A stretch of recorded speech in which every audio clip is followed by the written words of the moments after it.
Hello အားလုံးပဲမင်္ဂလာပါတပါ Secret Channel နဲ့ပြန်လည်ကြိုဆိုလိုက်ပါတယ်ဒီနေ့ကျွန်တော်ပြောမယ့်အကြောင်းအရာတော့ Echo Hall ကျွန်တော်တို့အရက်တွေရဲ့အသေးစိတ်အရက်တွေဘယ်လိုဖြစ်ပေါ်လာလဲဆိုတော့ကျွန်တော်အသေးစိတ် detail ကြကြကျွန်တော်အတက်နိုင်ဆုံးချုပ်ပြီးတော့ပြောပြမှာဖြစ်ပါတယ်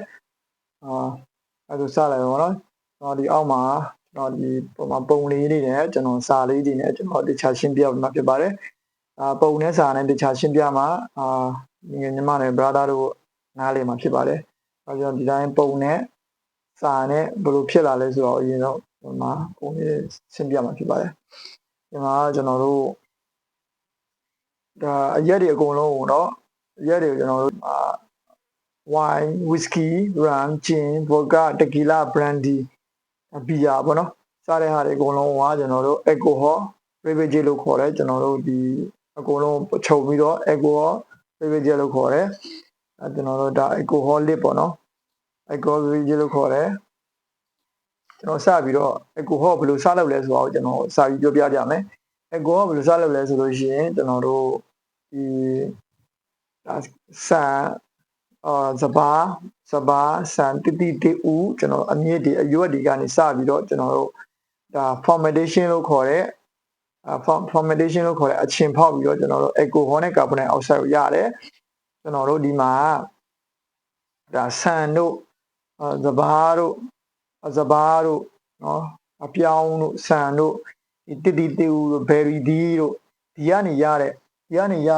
အချိုဓာတ်ကိုကျွန်တော်တို့တဆေးလို့ခေါ်တယ်ရီလို့ခေါ်တယ်တဆေးပေါ့နော်မြန်မာလိုခေါ်ရင်တဆေးဒါအင်္ဂလိပ်လိုခေါ်ရင်ရီဒီရီနဲ့ဒါရှုဂါနဲ့ပေါင်းပြီးတော့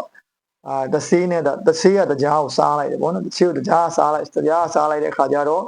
alcohol နဲ့ carbon dioxide ထွက်တယ် alcohol နဲ့ carbon dioxide ထွက်တယ်အဲ့ဒီရလာတဲ့ alcohol နဲ့ကျွန်တော်တို့ဒါ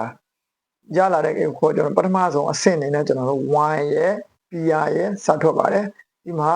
မှတ်မဆိုလို့ရှိရင် wine နဲ့ beer ကျွန်တော်တို့အချင်းဖောက်တဲ့ပထမအဆင့်မှာတင်ပြီးရဒါwine နဲ့ beer ကျွန်တော်ပထမဆုံးအဆင့်ပြီးအချင်းဖောက်ရုံနဲ့တင်ရတယ်ရလာတဲ့ ကော်ပတီနာတွေကိုစူဂါတကြားကိုကျွန်တော်ရီလို့ခေါ်တဲ့တဆေးကစားပြီးတော့ wine နဲ့ beer ကိုရတယ်wine နဲ့ beer မှာကျွန်တော်တို့ alcohol ဘိုင်ဘောလုံးလို့ခေါ်တဲ့ alcohol ရာခိုင်နှုန်းကျွန်တော်တို့ wine မှာဆိုရင်အနည်းဆုံး7ကနေ15နဲ့ wine ရတယ်ပြီးလို့ရှိရင်ကျွန်တော်တို့ဒီထက်များတဲ့ wine တွေလည်းရှိတယ်ဒါပေမဲ့ဒါ wine မျိုးစားကွာသွားတယ်ပေါ့နော်ဒီမှာဒီနေ့ပြောမယ့်အကြောင်းအရာကျွန်တော် alcohol ဖြစ်ပေါ်လာပုံကျွန်တော်တခြား spirit ဆိုတာဘာလဲ liquid ဆိုတာဘာလဲဆိုတော့ကျွန်တော်ရှင်းပြမှာဖြစ်ပါတယ်အသေးစိတ်လေးပေါ့နော်ဒီမှာ alcohol ဘိုင်ဘောလူကကြတော့ wine မှာကဒါ12ကနေ15အကျန်းပြင်းပေါ့နော်နောက်ပြီးတော့ beer မှာကြတော့4ရာခိုင်နှုန်းနဲ့6ရာခိုင်နှုန်း beer မှာလည်းဒီထက်များတဲ့ beer တွေရှိပါတယ်ဒါ alcohol ဘိုင်ဘောလူပေါ့နော် AB P ပေါ့နော်အတူကောက်ဆိုရင် plain ဘူးတွေမှာရေးထားတဲ့ကျွန်တော်တို့ APV ဆိုတာ alcohol ဘိုင်ဘောလုံးကိုအတူကောက်ရေးထားတာဖြစ်ပါတယ်ဒါကိုကျွန်တော် alcohol ရာခိုင်နှုန်းပေါ့နော်အဲ့ဒါကိုဒီမှာ wine ပထမဆုံးစစ်နေနဲ့တေဖူတွေကိုဒါရီးနဲ့ကျွန်တော်အချင်းဖောက်ပြီးလို့ရှိရင် wine ရဲ့ beer ရဲ့ပထမဆုံးဆင်ရပါတယ်အဲ့လိုအချင်းဖောက်ပြီးရလာတဲ့ alcohol ကိုအချင်းဖောက်ပြီးရလာတဲ့အရက်ကိုကျွန်တော်တို့ခေါ်တဲ့ distillation လို့ခေါ်တဲ့ကျွန်တော်ပေါင်းခံခြင်းစနစ်ကိုတွားမှကျွန်တော်စစ်ပြီးရရမှာဖြစ်ပါတယ် distillation ဘယ်လိုလုပ်လဲဆိုလို့ရှိရင်ကျွန်တော်တို့ဒီပေါင်းခံပြီးအချင်းဖောက်ပြီးသား alcohol ကိုယူလာ alcohol ကိုယူလာပြီးတော့ကျွန်တော်တို့အပူချိန်ဒီဂရီ85 80ပေါ့နော်ဒီဂရီမှာကျွန်တော်အဲ့အပူချိန်ဒီဂရီအဲ့လောက်မှာကျွန်တော်အပူပေးပြီးတော့ပေါင်းခံရပါတယ်ပေါင်းဦးနေပေါ့နော်ပေါင်းခံပြီးရလာတဲ့ကျွန်တော်ပေါင်းခံပြီးရလာတဲ့ဒီငွေပေါ့နော်ရလာတဲ့ပေါင်းခံပြီးထွက်လာတဲ့အငွေ့ကိုကျွန်တော်အငွေ့ကိုအေးပြန်ခံပြီးတော့ကျွန်တော်တို့အရက်အပြင်သားရပါတယ်အဲ့ဒါကိုကျွန်တော်စပီရစ်လို့ခေါ်ပါတယ်အဲ့ဒီပေါင်းခံပြီးရလာတဲ့အရက်အပြင်သားကိုစပီရစ်လို့ခေါ်ပါတယ်အဲ့ဒါကိုပေါင်းခံအငွေ့ပြန်အဲ့ဒီအငွေ့ကိုကျွန်တော်အေးခံပြီးရလာတဲ့ဒီကျလာတဲ့အရေအားလုံးကိုစပီရစ်လို့ခေါ်ပါတယ်ဟိုကျွန်တော်အရက်ပြင်းစားပေါ့နော်အရက်ပြင်းစားကျွန်တော်တို့ဒီ ရာခိုင်နှုန်းကတော့ကျွန်တော်တို့ပေါင်းခံတဲ့ပုံမှာပေါင်းခံတဲ့ပုံမှာမူတည်ပါတယ်ပေါင်းခံပုံမှာမူတည်ပါတယ်ဒီ spirit တွေကိုဘယ်လိုပေါင်းခံတဲ့ပုံစံတွေကွဲလွဲပါတယ်ကိုကျွန်တော်တို့ဒီမှာပထမဆုံးအဆင့်ကကျွန်တော်တီတီဦးတဖို့တွေကိုအချင်ဖောက်တယ်အချင်ဖောက်ပြီးလို့ရှိရင်အချင်ဖောက်လို့ရလာတယ်ပထမအဆင့်မှာ 1 year BR ရတယ်အဲ့ဒီ 1 year BR ရဲ့အချင်ဖောက်ပြီးရလာတဲ့အချင်ဖောက်ပြီးတဲ့အဆင့်ပြီးတော့မှဒါ speed လို့ခေါ်တဲ့အရက်ပြင်းနေလိုချင်တယ်ဆိုရင်တော့ကျွန်တော်တို့အဲ့ဒီ alcohol ကိုပြန်ပြီးပေါင်းခံရပါတယ်ပေါင်းခံပြီးတော့ရလာတဲ့ဟာကိုကျွန်တော်တို့ speed လို့ခေါ်တဲ့အရက်အပြင်းစားတွေရပါတယ်အရက်ကတော့ရာခိုင်နှုန်းကျွန်တော်တို့ alcohol ပိုင်း volume ကတော့ကျွန်တော်တို့30နဲ့အထက်ပေါ့နော်90alcohol ရာခိုင်နှုန်းက96လောက်ရှိပါတယ်96လောက်ရှိတဲ့အရက်တွေရှိပါတယ်အရက်အမ်ပြင်းတဲ့ရက်တွေတောက်တုံးလို့မတင်ပါဘူးweight လို့ခေါ်တဲ့ဒီမှာကျွန်တော်ကrun brandy whiskey gin tequila vodka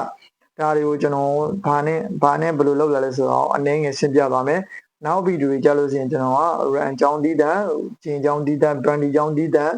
whiskey ကြောင်းတီးတန်ဒီဟာတီးတန်ကျွန်တော်ဗီဒီယိုထပ်လုပ်ပြပါမယ်ဒီမှာကျတော့ကျွန်တော်တေချာလုပ်တဲ့တီတီဦးတွေကိုကျွန်တော်နိုင်ငံရှင်းပြပေးသွားမယ်ဒါကျွန်တော်တို့စူကားခံပေါ့နော်စူကားခံကြံတဲ့ကျွန်တော်ကြံတဲ့အကြံကိုအချင်းဖောက်ပြီးတော့ရလာတဲ့ alcohol ကိုကျွန်တော်ပြန်ပြီးတော့ပြန်လဲပေါင်းခံပြီးလို့ရှိရင်ရလာတဲ့ဟာကို run လို့ခေါ်ပါတယ်ကျွန်တော်တို့ဒီမှာ brandy ကိုကြတော့ကျွန်တော်တို့စပစ်တီပေါ့နော်စပစ်တီကိုချင်းဖောက်ပြီးရလာတဲ့ alcohol ကိုကျွန်တော်ရလာတဲ့ alcohol ကိုပြန်လဲပေါင်းခံပြီးတော့ brandy ထုတ်ပါတယ်whisky ပေါ့ whisky မှာတော့ကျွန်တော်တို့ဘိုင်လေမူရောစပါကျွန်တော်ဝိုင်းပြောင်း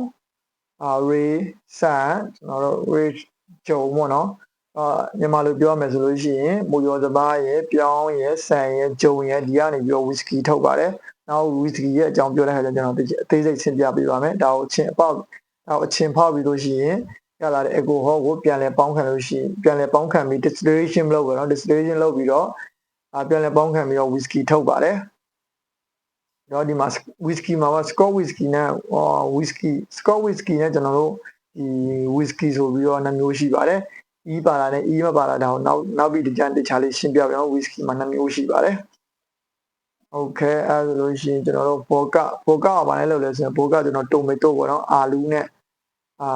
လုပ်ပါတယ်။ဟုတ်တော့ gin ပေါ့နော် gin ကိုကြတော့ကျွန်တော်တို့တခြား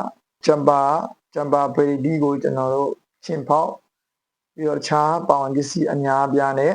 ချင်းလောက်တာဖြစ်ပါတယ်ကျွန်တော်တက်ကီလာကိုတွားပါမယ်တက်ကီလာကတော့ကျွန်တော်ကတခြားတစ်ခုချင်းစီဒါအနေချင်းကိုကျွန်တော်ပြောပြအောင်ပြပါတယ်ကျွန်တော်ဒါဒီနေ့ပြောမယ့်အကြောင်းအရာကတော့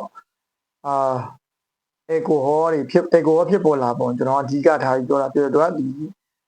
gin run tequila ဘာညာတွေအကုန်လုံးကိုကျွန်တော်တစ်ခုချင်းစီရှင်းပြတဲ့ခါကျရင်တေချာလေးပါဝင်ပစ္စည်းတွေနဲ့လုပ်ပုံလုပ်နည်းတေချာရှင်းပြပေးမှာဖြစ်ပါတယ်ဒီနေ့ကတော့ကျွန်တော်ဒီနေ့ alcohol ဖြစ်ပေါ်လာပုံကျွန်တော်အတိအသာငယ်ရှင်းပြတာဖြစ်ပါတယ်ဒီမှာကျွန်တော်တို့tequila ကတော့ကျွန်တော်တို့ blue agave blend ပေါ့နော်ဒီအပင်နဲ့လုပ်တာဖြစ်ပါတယ်အဲ့ဒါဒီကကျွန်တော်ပြောချင်တာက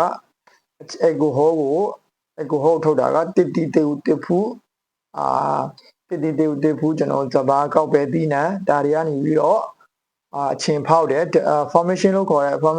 fermentation လို့ခေါ်တယ်ကျွန်တော်အချင်းဖောက်ခြင်းကနေစပြီးတော့ alcohol စထုတ်တယ်နံပါတ်1အဆင့်အနေနဲ့ alcohol မှာကျွန်တော်တို့wine beer ရဲ့စပြီးတော့ထုတ်တယ် wine beer ကကျွန်တော်ပေါင်းခံစရာမလိုပါဘူးအချင်းဖောက်ရုံနဲ့တင် wine beer ရပါတယ်သူလုပ်ပုံအဆင့်ကိုကျွန်တော် wine beer တွေရှင်းပြတဲ့ခါကျရင်တခြားရှင်းပြပေးပါမယ်နံပါတ်2အနေနဲ့တော့speed ကိုခေါ်တော့ရက်ပြင်းစားတယ်လို့ရက်ပြင်းစားတွေထုတ်ဖို့ဆိုလို့ရှိရင်အဲ့ဒီအချင်းဖောက်ပြီးရလာတဲ့ alcohol ကိုကျွန်တော်တို့ပြန်လဲပူပေးပြီးကောင်းခံရပါတယ်85-60ဒီဂရီလောက်ပူပေးပြီးတာနဲ့ကျွန်တော်တို့ပေါင်းခံပြီးရလာတဲ့အာကိုငွေပြန်ပြီးရလာတဲ့အရည်ကိုကျွန်တော်တို့အရက်ပေါင်းခံအရက်ပြင်းစားရပါတယ်အဲ့ဒီအရက်ပြင်းခံပြီးမှရလာတဲ့ပေါင်းခံပြီးမှရလာတဲ့ဟာကိုကျွန်တော်တို့ဒီပေါင်းခံပြီး ပေါင်းခံပြီးမှရလာတဲ့အရည်ကိုမှကျွန်တော် liquid လို့ခေါ်တဲ့ liquid လို့ခေါ်တဲ့ကျွန်တော်အချိုဓာတ်တွေကျွန်တော်တို့ဒီမှာအတီးအယူကကျွန်တော်တို့အဆက်အချိုဓာတ်တွေခွင်းတွေကိုထပ်ပေါင်းပြီးတော့ကျွန်တော် liquid လို့ခေါ်တဲ့အရက်ကိုထပ်ထုတ်တာဖြစ်ပါတယ်။ဒါကျွန်တော်ပြပြပါမယ် liquid လို့ခေါ်တဲ့အရက်တွေကိုထပ်ပြီးတော့ထုတ်တာဖြစ်ပါတယ်။ဒီမှာကျွန်တော်တို့alcohol volume ကတော့ကျွန်တော်တို့ liquid တွေမှာအနေငယ်နေတာရှိမယ်ကျွန်တော်တို့များတာရှိမယ် liquid နဲ့ကျွန်တော်တို့ speed တွေကမတူပါဘူး liquid speed တွေကကျွန်တော်တို့speed တွေကကျွန်တော်တို့ဒီအရက်အပြင်စားတွေပေါ့နော်ကျွန်တော် liquid ကျတော့ချိုဓာတ်တွေခွင်းနေပါတယ်အလုံးကိုရောဆက်ပြီးပြန်လောက်တာဖြစ်ပါတယ်အားလုံးနားလည်မယ်လို့ထင်ပါတယ်ဒီနေ့ပြောမယ့်အကြောင်းကတော့အရက်ရဲ့ဖြစ်ပေါ်လာပုံနဲ့အရက်ဘယ်လိုလုပ်လဲဆိုတော့ကျွန်တော်နိုင်ငံအသေးစိတ်လေးရှင်းပြပေးသွားတာဖြစ်ပါတယ်အားလုံးကျေးဇူးတင်ပါတယ်